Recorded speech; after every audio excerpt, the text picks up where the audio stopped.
I think never before has there been an amazing opportunity to empower, organize, and activate the next generation of cancer survivors to take charge of the establishment, to socially change the way people think about cancer and fundamentally alter the outcomes of the way that you experience survivorship.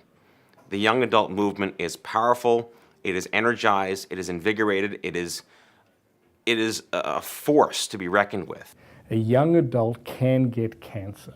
Young people do get cancer. In fact, cancer is the #1 disease killer of young people under the age of 40. It is more people dying of cancer under the age of 40 than any other disease, and often the top 2nd, 3rd, 4th, and 5th can be added together and still numerically don't make up how many young adults are dying of cancer. So young people get cancer. How do we get an awareness to young people themselves that says, take yourself seriously, get to empower yourself by knowing your body, going out there and finding out when you've got symptoms, take them seriously. Find a physician who can answer the question, do you know how to treat a young adult with cancer? I think that a lot of the times being a young adult that we trust that the doctor is educated, they're the ones to know and aren't as comfortable challenging. And I think it's really important to recognize that a doctor is a tool. They're not the end all, and that you really have to have a voice and do your own research and think about what kind of life you want to have and ask the pertinent questions for you. We have to get away from not asking for second opinions and third opinions, and I think it's really important that if you don't hear something, if you hear something that you don't like, to actually, stand up for yourself and ask for the second and the third opinion. The other thing is about just late diagnoses. A lot of stage 4 disease, even in older adult medicine, doesn't have good outcomes. There's late because we don't have colonoscopies under the age of 50. And we don't have prostate cancer, so they're not doing a PSA. So young people getting cancers don't have an early detection mechanism except symptoms. So take the symptoms seriously. Now, the one symptom is persistence. If you question a whole bunch of young adults and look at them, you'll find that they did go to the doctor. They were dismissed. Let's send you for a sonogram. I went for a sonogram. The tech took one look at my age and turned the machine on and then turned it right back off again and said there's nothing there. This went on for another year, 2 years. 2 years had gone by since I found a lump. I went back to the gynecologist with other issues. The lump was much bigger. It was bothering me. And I said, I'm going for a mammogram. Either write the prescription or I'm going somewhere else. I'm willing to pay for it. I called 5 mammography centers, none of which would do a mammogram on me, even with good health insurance through the federal government. It took 6 months from the time I had the script to get diagnosed.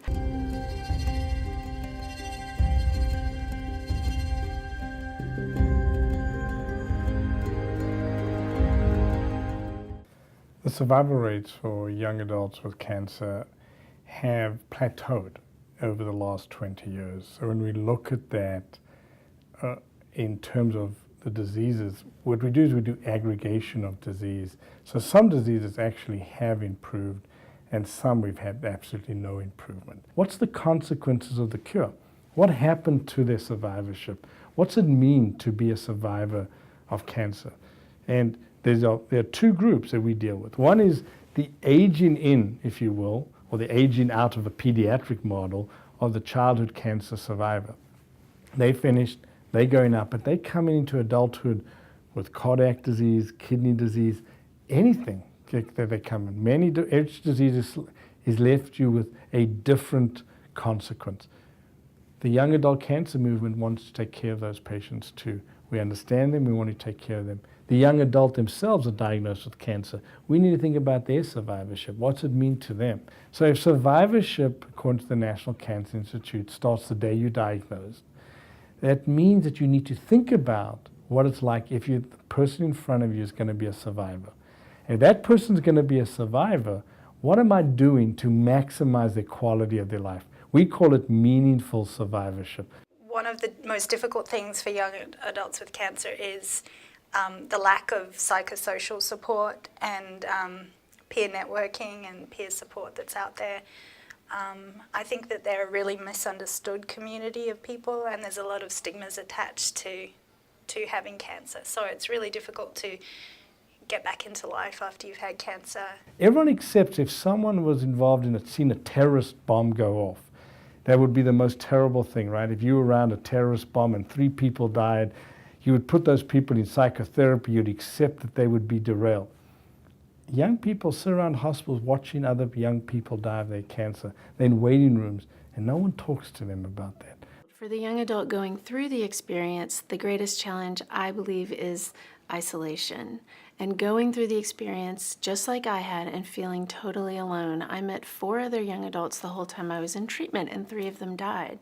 So it's lonely to start with, and you can't find other people who share that experience with you. There's just nothing like talking to someone else who's been in the same boat. When you think about having cancer at that age, what's it mean when you're derailed? What's it mean? How do you get back up on your feet? Well, all the young adults I talk to are not about pity. They're not about pity. They just want a helping hand up. They can get back up, and we need to help them. We need to give a helping hand. Well, there's not enough resources for them. They can't find resources. All the charities are about older adults and all about the young kids. So how do we help? How do we give them psychosocial support? How do we help them? I remember calling organizations and asking for support and asking for resources, and oftentimes you'd get answers back that just didn't seem right. One organization that I called said, well, people your age don't get cancer.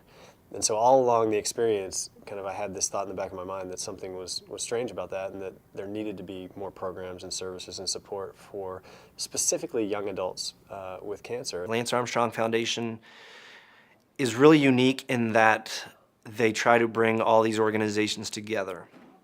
I've been involved with many nonprofits, and it can kind of be cutthroat at times because everybody's trying to fundraise, and obviously we all want the same thing. We want to find a cure for cancer.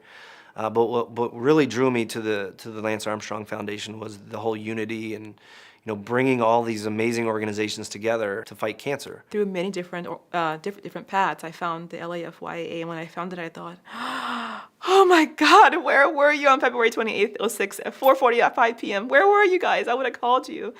And because they're bringing people together, because we're all making a difference in our pockets of the world, what's important is to make a united, consistent forefront. So it brings me and Johnny Immerman with Immerman's Angels, and Matt Zachary with I2Y, and all the other people. It brings them all together so that people can bring all those resources together in one place, and then it gives us consolidated and streamlined. Here's what to do when you go back to your home. And I think people deal with their experiences very differently. There are some people that want to jump right in right away. There are some people that need to cry in the shower for a little while before they are able to reconcile their new normal. I would say that they should at least be given the option to know that they're not alone. Here are all these resources that you're not going to know about because they're very hard to find, but they're extremely important.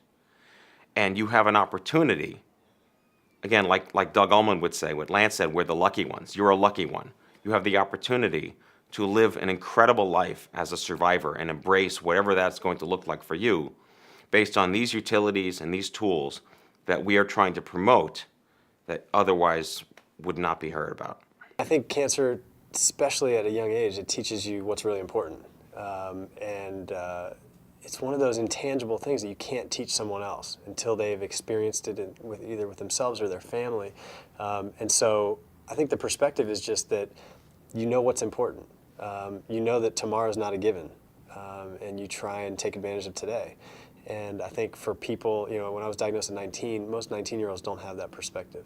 And so I've always felt that I had this maturation process a little bit earlier in life, and as negative as a cancer diagnosis is, I've always felt fortunate that took place. When people call me and tell me they have cancer, whether it's breast cancer or any other cancer, the first thing I tell them is that you're not alone.